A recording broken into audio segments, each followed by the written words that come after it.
राधे राधे। हम सभी अपने बच्चों को स्कूल भेजते हैं और स्कूल में हिंदी, इंग्लिश, मैथ, साइंस ऐसे बेसिक सब्जेक्ट्स पढ़ाकर उनसे एक्सपेक्ट करते हैं कि वो अपना हर सब्जेक्ट में बहुत अच्छा प्रदर्शन करें। आप भी डेफिनेटली ऐसा सोचते ही होंगे। ऐसे बहुत गिने चुने माँ बाप ही होते हैं जो ये समझ पाते हैं कि हर बच्चा हर चीज़ के लिए नहीं बना है। पर फिर भी आइए सुनते हैं इस कहानी को और इस कहानी से समझने की कोशिश करते हैं कि आखिर हमारे प्रेजेंट एजुकेशन की पूरी जो माया जाल है वह हमारे बच्चों के लिए कितना हानिकारक है। तो कहानी है गांव के एक स्कूल की। जंगल का राजा शेर सोचता है कि क्यों ना मैं हमारे गांव में, हमारे इस जंगल में भी स्कूल लेकर आऊं। और ऐसे ही सभी जानवरों के लिए उसने बहुत सारे सब्जेक्ट्स बनाए। तैराकी, पेड़ पे चढ़ना, उछल कूद करना, भागना, दौड़ना, लिखना, पढ़ना, अलग अलग सब्जेक्ट्स डिसाइड कर कर हर बच्चे को, हर जानवर के बच्चे को उस सब्जेक्ट में पढ़ने के लिए तैयार किया। अब क्योंकि जंगल का राजा शेर शहर से आया था, हर कोई तैयार हो गए कि हाँ, शहरों में भी बच्चे ऐसे ही पढ़ते हैं, हम भी अपने बच्चों को राजा शेर के स्कूल में पढ़ाएंगे। समाज में हमारी भी तो इज्जत है।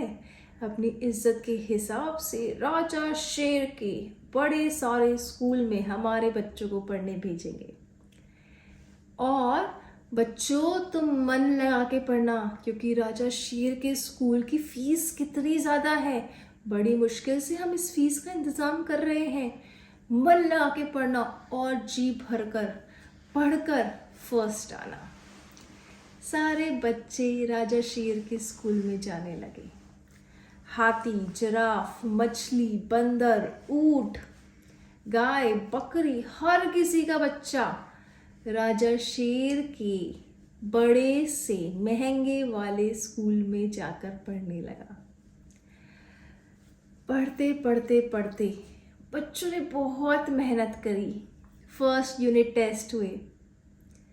बंदर का बच्चा पेड़ पर चढ़ने में फर्स्ट आया, पर ये क्या, हाथी का बच्चा तो पेड़ पर चढ़ने में फेल हो गया।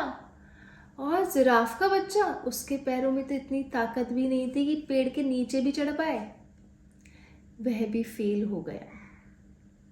तैराकी में मछली फर्स्ट आई, पर बाकी सभी सब्जेक्ट में फेल हो गई।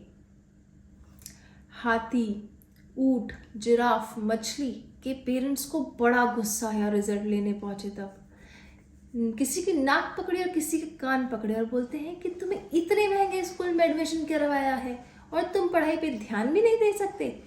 चलो, कल से तुम्हारी कोचिंग स्टार्ट। एक्स्ट्रा कोचिंग के साथ एक्स्ट्रा मेहनत, कोई खेल कूद नहीं, सिर्फ पढ़ाई पर ध्यान और लग जाओ पढ़ाई में। बेचारे हाथी के बच्चे ने बहुत कोशिश करी पेड़ पर चढ़ने की। कोचिंग वाले सर ने भी बहुत कोशिश कराई कि हाथी के बच्चे को पेड़ पर चढ़ा दे, पर क्या ये संभव था? हाथी का बच्चा पेड़ पर चढ़ना नहीं सीख सका। मछली तैराकी में तो बहुत अच्छी थी, पर भागना उसके बस का नहीं था। पेड़ पर चढ़ना तो बड़ी दूर की बात थी। ऐसे ही सभी जानवर अपने अपने क्षेत्र में तो अव्वल आए, पर जो उनका क्षेत्र नहीं था उस सभी में फेल हो गए। Student of the year award मिलता है बंदर के बच्चे को, और बाकी सभी 34 बच्चे किसी किसी सब्जेक्ट में अव्वल रहे, किसी में एवरेज रहे, पर ज़्यादातर सब्जेक्ट्स में फेल हो गए। फाइनल रिजल्ट्स पहुँचे जब पेरेंट्स लेने, तो देखा कि सारे के सारे बच्चे फेल।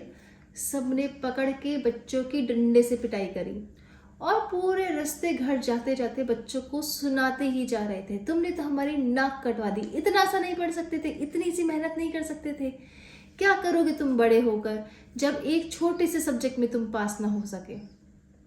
अब इनकी यही सारी बातें बरगद का पेड़ सुन रहा था, इनको डांटे ही जा रहे थे।